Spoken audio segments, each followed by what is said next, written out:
নমস্কার বন্ধুরা, আজ আমি এসেছি আপনাদের সামনে একটি অন্য ধরনের ভিডিও নিয়ে।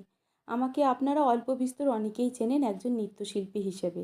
আমি নানান ছোট বড় মঞ্চে পারফর্ম করেছি, কিন্তু আজকের গল্পটা আমার নয়।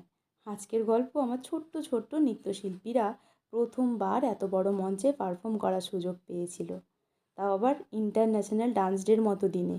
ওরা পারফর্ম করার সুযোগ পেয়েছিল আইসিসিআর সত্যজিৎ রে অডিটোরিয়ামে। আর অডিটোরিয়াম দেখে সকলেই খুব খুশি হয়, পারফর্ম করেও সবাই খুব খুশি হয়। আমরা সর্বপ্রথম গিয়েই আগে গ্রিন রুমে গিয়ে সকলকে চেঞ্জ করতে বলি এবং সকলেই তৈরি হয়ে যায়, কারণ আমাদের সময় হয়ে এসেছিল পারফর্ম করার।